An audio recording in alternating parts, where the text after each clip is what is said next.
Hey, this is Rob Anspach, and welcome back to another edition of E-Heroes. This is episode 186, and I'm bringing back Tracy Kay. We haven't heard from her since episode 141, and today we're going to talk about what the top 2% of sales leaders do differently. So welcome, Tracy, and thanks for being here. Yes, thank you so much for having me. I'm so excited to be back. And hopefully everybody can hear me. I kind of lost my voice last week. I was down in Florida. I was down at my favorite magical place, Disney. Yep, again. But I think my wife was very gracious. I lost my voice because I didn't need to talk to her for a while. So, but we're back, and now I can share my voice with everybody else here on this episode. So, Tracy, what do the top 2% of sales leaders do differently? Okay, well, there's a couple of things that they do differently. The number one thing that I really want to stress is that they lead the conversations with people instead of push. And this is the number one thing. If anyone could take anything away from this conversation today, is that it's really about asking questions and listening instead of, and then you're leading with your presence and you're leading the conversation instead of pushing or convincing. What I've seen throughout my very long sales career is that the minute we start talking about I or me at any, even just saying like, I will send you those documents, or I will schedule this, we've lost them. So we've got to make it all about them and really just have deep listening. And then don't even use the word I if you can avoid it. If you can say, you will receive the documents in an email, you will make a lot more sales and you'll have better clients. Yeah, I mean, when I have conversations, even on these episodes, I try to listen very intently, because sometimes the direction of conversation can go any way. Mm-hmm. But the more I can listen and kind of get to know their tone, get to know their meaning, mm-hmm. we can have a better conversation, and it's more enjoyable for the listener. Yes, exactly. Honestly, I think listeners do like a little story. They want to know where you came from or what you've been through. And then they wanted to be able to apply it to their experience, right? No matter what it is. The toughest thing for me, I think, early on was trying to listen to the whole conversation. I was always trying to interject my thought before the other person got done, saying what they needed to say. And then they get frustrated. Yes. I'd be saying something totally different. And then I'd go, hey, where's the sale? And they're like, get the hell out of here. You don't. Yes, exactly. Oh my gosh. When I started my coaching business, over 10 years ago, I was in consulting before, and then I had a healing practice, and then I had my coaching business, right? So then when I started my coaching business, I joined a bunch of sales training programs with some big guru marketing mentors, right? And so I was having these conversations. I would do the same thing where I started kind of coaching them on the call, kind of telling them what they were doing was wrong, because what they were doing was wrong. That's not what you tell people on a call, because you're wrong. They're really offended, and then obviously they're not going to work with me. But you're wrong. I do not know. So it didn't work. So I had to learn a different way.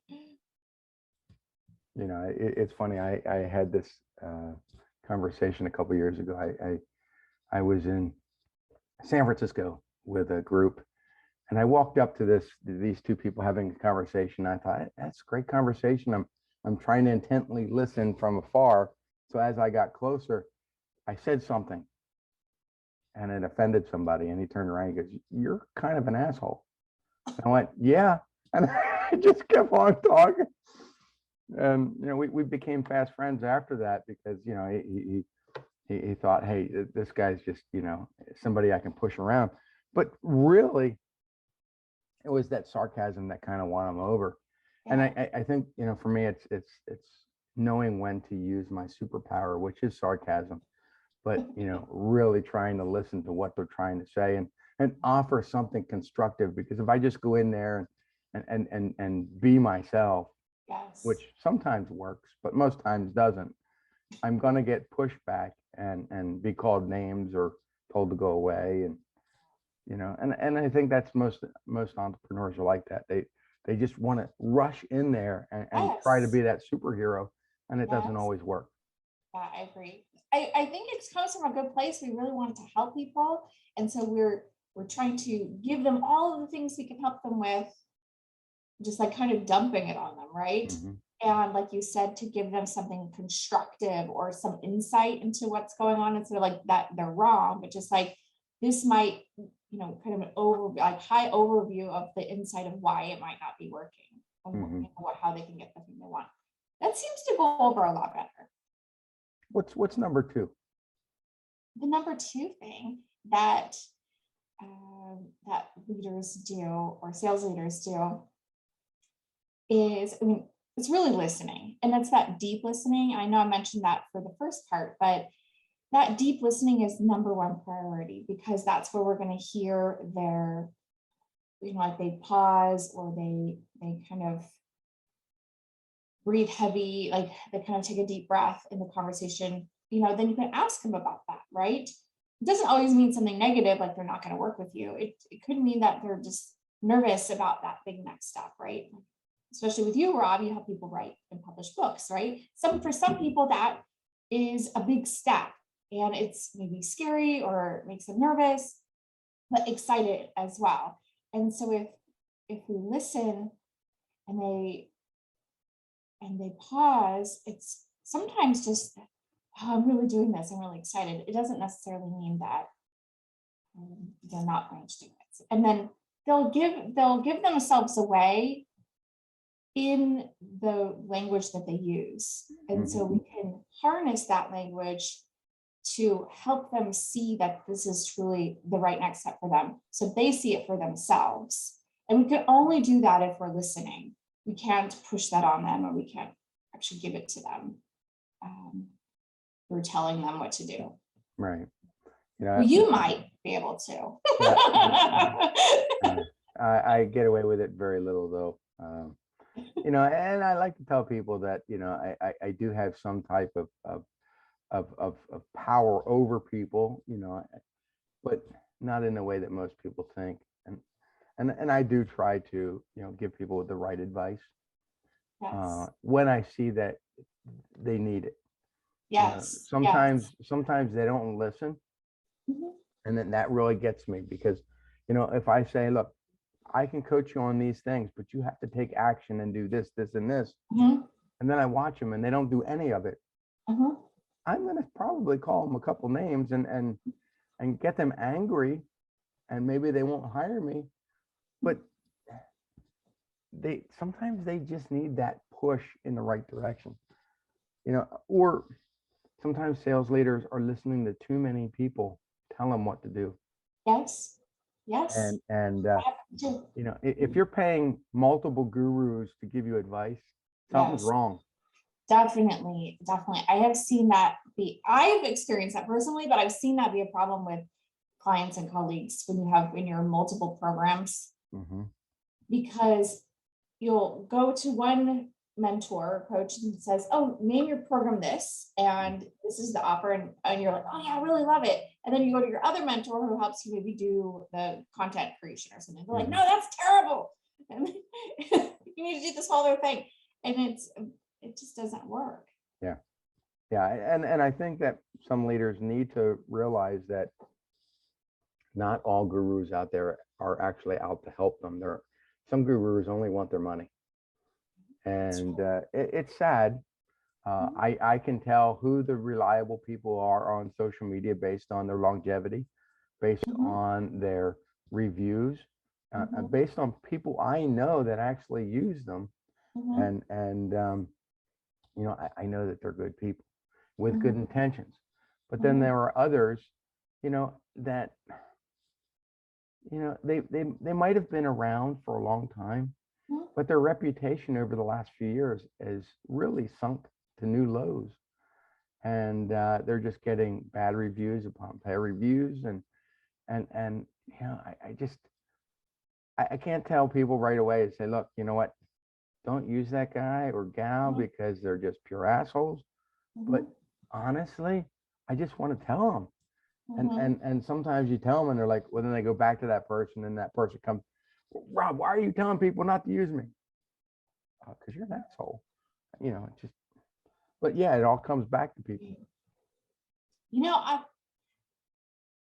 personally, in the coaching and consulting industry, I think that can happen, especially when, you kind of build a machine, right? And then it's like a cash eating machine. So you built a team and now you've got to pay for the team. So you've got to keep consistently bringing in all these leads and these new clients. Right. So that, I think, is what creates that. It's kind of like a little monster. And I think they create this little monster. And so then they just need to it's like churn and burn, right?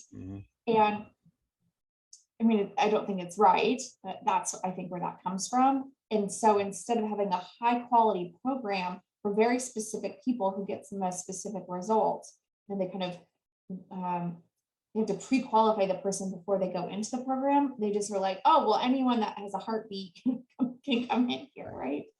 And I think that's where the issue is. So I think people just need to be a little more discerning about where they are in their business and what they actually need, and get that support instead of what's glitzy and glamorous. Right. And I think as a leader, even a sales team leader, that needs to be projected to the underlings. Who is our ideal client? How do we go about getting them? Yes. We don't want to just attract people with a heartbeat or even people that are freely opening their wallets to us. That's not. No. We don't want them. We want people that actually want our service, who are going to refer people like them back to us. And yes, exactly.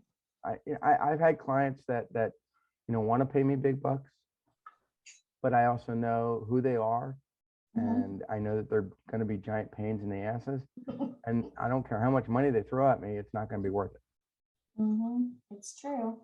We really have to pre-qualify our clients. Right. For yourself in your own business or for your team. Right. And I think, in my experience over the years, that sales leader is going to help you become better at what you do, is going to help you, isolate that real type of client that you really want to attract. And it's going to help you make, I can't say better money, but more freedom. Like for me, I reduced a lot of my hours. I'm still making more money. I'm still getting more stuff done. It's just I've been able to, based on systemization of what I do, reduce the amount of hours I put into this business. And that's amazing. For me, it was always about freedom. How can I generate the sales and the money and do what I want to do, but still have the freedom to do, all the other extra stuff. Yes, like travel to Disney. Going to Disney and going everywhere else. And most entrepreneurs can't balance that. They think, oh, I got to work 12 hours a day, or I got to work the weekends, or I got to do this. I got to skip, all the vacations. No, you just became a slave to your own business. You'd end up making more money flipping burgers at McDonald's than all the hours that you're putting in now. But I think sometimes in the beginning, though, you do have to build up momentum. It does take hours. To an extent, yes. Here's the thing: is that most people don't know if you're new in business unless you tell them. And I think that's the problem with most entrepreneurs. They're so anxious to be in business. They start telling everybody that they know. They start telling people on Facebook and link, hey, I'm new in business. Well, your customer is going to beat you up because they know they can take advantage of you, that you're new in business. If you don't tell people you're new in business, most people won't know. Yeah. Yeah, I meant as far as momentum. So when I started my business, I had to invest a lot more hours to build it up to get the leads generated. Then I think someone who's more senior in their business, who's farther along, I think then you can build in that freedom. Yeah. I mean, you can, but you can also set up your business where, hey, I got so many hours to dedicate every single day. Mhm, This is what I'm going to get done, mhm. and you can build that momentum Right, without yeah, giving up your freedom. totally. And that's where a lot of people go wrong. They try to do all of the things, and you don't need to do all of the Right. things. 100%. So in your opinion, Mhm, where do sales leaders should be? Because we're all experiencing this downturn on social media. We're yeah. not getting the leads that we used to. We're not getting the feedback and the compliments and the reviews, and so do we go back to the old school of sending letters and reminders and stuff like that, or do we do more conventions? And That's a good question. I actually, someone just asked me that this morning in a meeting, because like you were saying, the engagement's down, yeah, especially on Facebook. I spend most of my marketing time on Facebook. The engagement is down. Like you said, the reach is down. Maybe we used to do a video and have like 300 views hmm from like some, silly 3-minute video on Facebook, right? And now it's maybe 12 views, yeah. like our friends, like our mom. um, I think that people are tired of being online for the past 2 years. I mean, And I stopped doing live video. I just didn't think it was as effective as it used to be. So yeah, it now used to be I amazing. still make videos every now and then. I pop them Mhm, on YouTube, and I might even put them on Facebook. But mhm. the live engagement is so low nowadays that I don't feel like talking to myself. It's- And I don't know that it's just you or me. I think it could just be the algorithm. I think Facebook doesn't show them as much anymore. I think they yeah, show a lot more ads. Um, but to answer your question, I think we're going to need to get creative. I don't know that there's one specific answer for each and every business. I think right. it's getting creative and tapping into what you feel is the right thing to do for your audience. That's new and fresh, but that's unique to you. So if you like hosting, for example, I love to host workshops, and they can be virtual or it can be in person. I always converted a lot of clients from workshops. And I Mhm. think that those kinds of things are going to come back. Live events. I don't know. I think it depends on your target audience. I don't know about live events, and conventions and things. Depends on your target market. Yeah, Maybe. I used to have great success just going to conventions and meeting Uh-huh. people and talking to people, Yeah. and it wasn't even going into listening to people's speeches, because half the time I've heard them before. It Mhm. was going out in the hallways and introducing myself, and I would pick up clients left and right. Yeah. Did you And sponsor the events? Did you have a table? I didn't No. have a table. I didn't have I would just go around and talk, and be Yeah. myself. And Amazing how that I know. works. I agree But with then you. COVID hit, and all the conventions dried up, and then everybody went to these Zoom things, and Zoom is great, but after you've done 3 or 4 of them, you're like, I don't, not another one. I'm burned out. And now everybody's doing these live events, and it's like, yeah, but I can't go into a hallway and meet somebody. I can't shake their hand. Mhm, I can't have mhm, a personal conversation. mhm, And to me, that the whole online structure just mhm, took the personal element right out of it. And I think that people were pent up. They're tired of social. They want to mhm, go out and meet people. mhm. And I agree. when even when I was at Disney, Mhm, you know, my wife and I made it a point every time we would sit down, every time we go to a restaurant, every time, we would mhm, go to some, resort and just hang out. mhm, We would talk to people. We would engage people. It wasn't a sales thing. It was just mhm, building up that conversation, mhm, and we would discover their story. And most of them were the same. They love Disney. They love coming back. They mhm, love bringing their kids and grandkids. And mhm, to me, that was, if you can tap into all those stories, mhm. you can find a way to benefit every single one of them, and eventually make it a business. Yeah. You know, for us as entrepreneurs, we need to tap into everybody's story to learn how we can make it something that that we can create an opportunity for someone else. Yep. And that's where the Absolutely. money is. Mhm. And creating connection. So you're an amazing connector. I love to connect and refer people. So I'm always, hey, you need to meet this other person. Even if I don't know where it will go. Maybe they'll just be friends, but I Mhm. just feel like these two people need to know each other. And I do Right. this all the time and I just love it. And I definitely see that it comes back around because when I Mhm. needed something, uh, people are, oh yeah, I'll help you because I don't know, I think it's reciprocity, right? The Right. law of reciprocity. Yeah.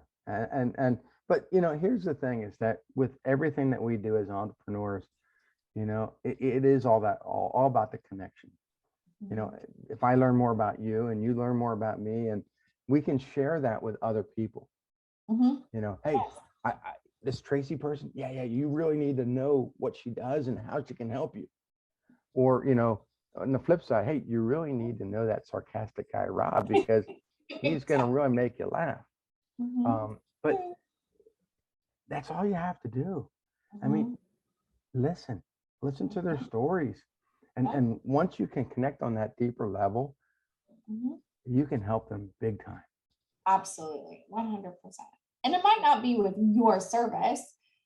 It could be something totally else. Like you could have made a recommendation for a restaurant, right? Right. Then if somehow if you're connected, it's like, oh, we went to that restaurant. It was unbelievable. Oh, you help people write books? Oh my gosh, I'm thinking of writing a book, right? But you would Right. never been like, hey, do you want to write some books? Yeah. When you're at- Yeah. I mean, I rarely ever just say, hey, this is how I can help you. And I Right? post it all over social. It's like I post someone's testimonial Mhm, because that testimonial is going to speak louder than me, mhm, and it's going to show my authority and my credibility and how I can help somebody, or I'll share someone's book and say, hey, look, this is this is the greatest book in the world. And mhm. and yeah, it can't always be about me. I mean, yeah, sometimes I can be selfish and no, I don't want to do that. But honestly, you got to bring your personality on board, and Mhm, and you got to make it a connection. You got to make that other person, you know, like you in some way mhm, or respect you. There's people I don't like, but I respect them, and I'm going to send business their way. And I'm mhm. sure that it's the flip side too. Maybe they really don't like me as a person, or they don't like my personality. I can't see why not. But I can imagine. yeah, but they send me business because they respect who I am, and Mhm, they know I'm going to get the job done right, and they want their customer to experience the right thing. mhm. Right. So what's going on in your world? I know that we've kind of gone over this, the top 2% of sales, and we've kind of bounced around a little bit, but we haven't really shared anything in almost the last year. So what's Oh new gosh, with you? it's been a year since our last conversation on your podcast. I That's know. amazing. And thanks again for having me on. But I do really enjoy your podcast. I think it's one of the best out there. It's really kind of real, right? It's authentic. Yeah. Well, she only listens to mine anyways. What'd you say? I said, you only listen to mine anyways. That's well, I guess that's the truth. That's probably true. Oh gosh. So what is new in my world? Well, we just started building, so separate from my business, we just started building our beach house. It's up on Camino Island, and we bought the property last year, and we've already met with the designer, and we finally got the plans accepted by the homeowners association. So you would think normally that wouldn't be so much work, but let me just tell you, it was a lot. If anyone's ever built a house, it's a lot. It's a lot that you don't expect. But what Especially with a homeowners association. yeah, exactly. Oh my gosh. They just like to make up rules that are ridiculous.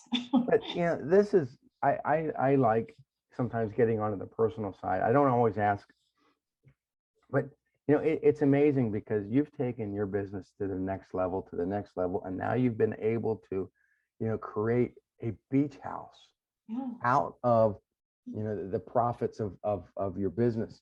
And to a lot of people, they can barely afford their first home.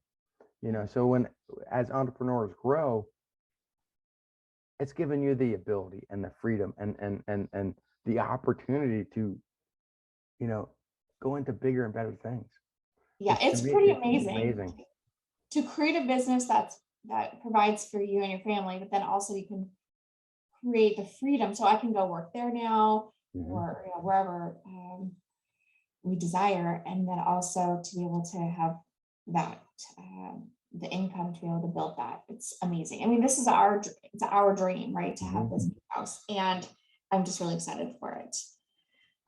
Even though it's bringing lots of different, I mean, it's definitely different than when we first started out. It was supposed to be this whole different look and feel. It was supposed to become more of like a New England beach cottage. Now it's going to be this modern, contemporary home, but that's just the way it is now. So it takes a little bit to wrap my mind around. It's like, that's not what our original plan was. And I think that's like business too, right? Well, that's not like when I got into business, I had this big vision of helping people with my coaching. And now it's like, okay, I was a little naive. Well, you know, the same as me, and I got into this business to help people with their marketing. Yeah. Never did I envision me being an author. Never did I envision having a publishing company or helping people with their books. But here I am, you know, we're working on book number 36, Wow, that's you amazing. know, and so, you know, sometimes your business will evolve, Yes, and sometimes there's an opportunity for your business to evolve, and you have to take it, exactly. Yeah. you know. Well, and so one of the things I've seen through building this house that relates to selling and enrollment conversations is so we've interviewed 3 builders, um, and it's really interesting. And this is a great lesson. I mean, not only for the listeners, but also for myself as well. The way that someone conducts this kind of sales conversation when we're interviewing builders, it's still a sales conversation, right? So we had the meetings with 3 different builders, and they're all very highly recommended, great reviews. They're probably all around the same price, so it's not like we're like price shopping, right? Mhm. But it was also how they shared their vision and how they would work with us. And um, so the first builders we met was a husband and wife couple, and they asked us a lot of questions about our vision. But for our house, obviously we have plans, but like what kind of details we want, what kind of handrails, or Mhm. what were we thinking about? And especially for me as a woman, I mean, I love the kitchen decor and design. So of course I was like really excited about that. Less so than like some of the internal, like what kind of like septic systems, like I don't care, like whatever, right?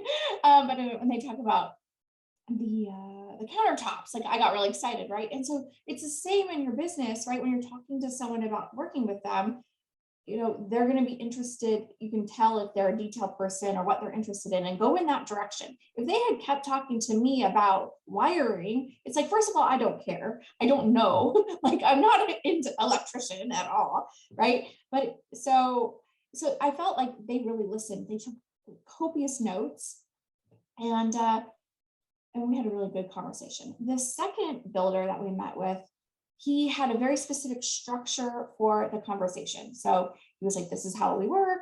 This is how we're going to do this. This is the next step, like with the deposit.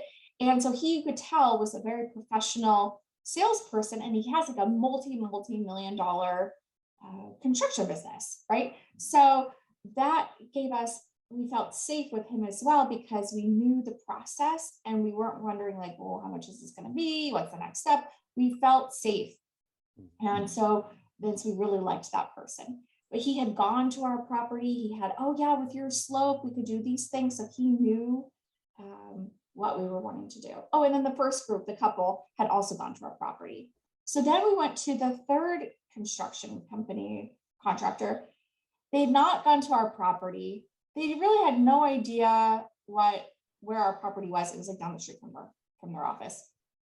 And then in the conversation, they were kind of talking more about just like the construction pieces, not the internal, like the cabinetry and the fun stuff. They were talking more about like, oh, we're gonna or you're going to need to have special siding. And it's like, why would you talk about that now? Talk about that later once you have the sale, once we've signed with you, then we can talk about what siding we want. And I'm sharing this story because it's fun to build a house, but because it gives a good example of what we all do in our business when we're in a sales conversation is we're either, talking about the minutia. That's like, no, you can talk about that later once they've signed up, right? We can get too far in the details, and we haven't even looked at their website. We haven't even, had them fill out a questionnaire so we can learn more about them and their problem and their vision.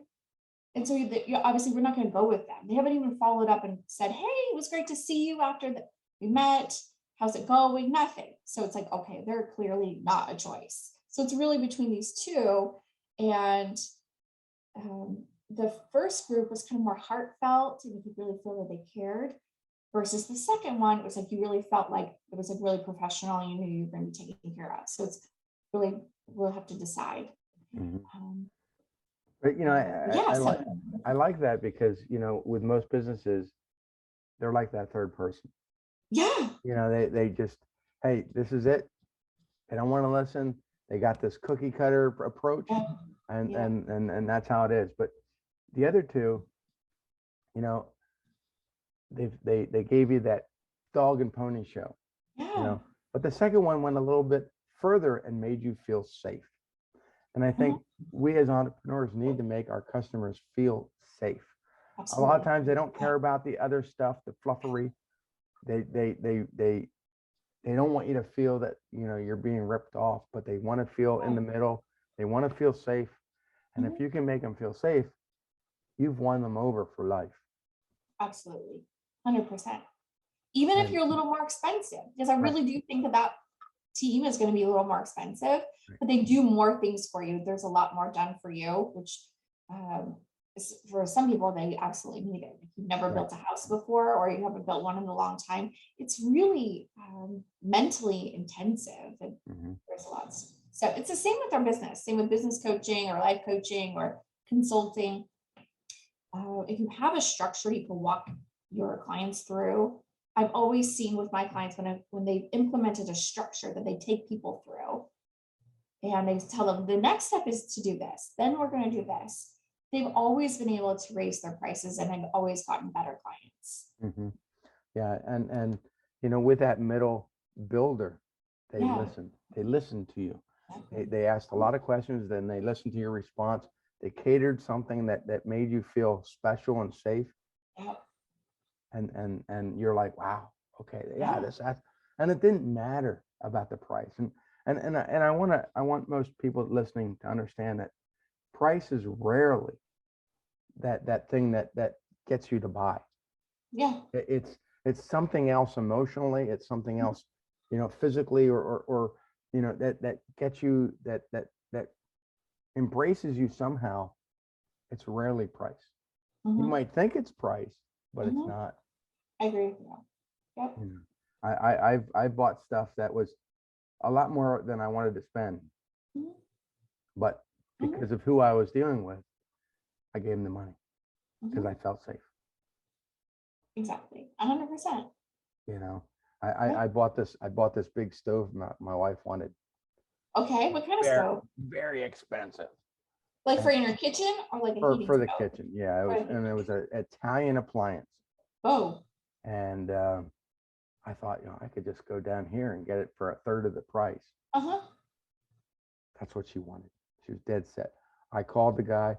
He goes, yep, I can have it delivered. It'll be, shipped. This is what the price is. You won't have any problems. I said, okay, fine. It arrives. I have to now get an electrician because it's not wired properly. Oh no. Oh my gosh. It's the guy made me feel so safe that it didn't, at the time, it didn't bother me about the electrician because I knew what to expect. Right. So it was, I think that most entrepreneurs, they look at what their competitors are doing and they think, oh, I need to be a nickel cheaper.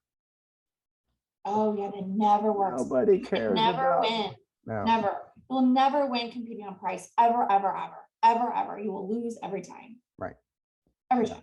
And then you get into a price war, and all you're doing is dropping prices and dropping prices, and to the point where both of you go bankrupt because you're both stupid. Don't do that. No, it doesn't work. Find a way to be tapping into the value, raise the value of the offer, Mm-hmm.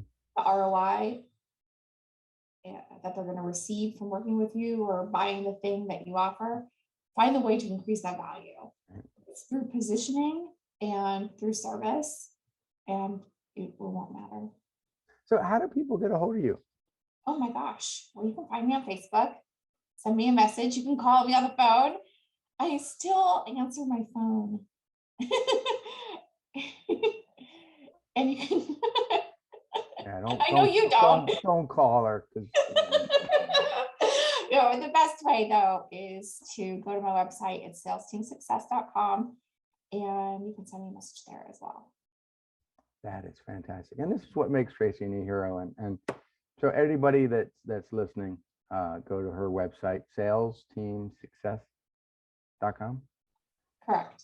Mm-hmm. And we will hopefully bring her back in about a year.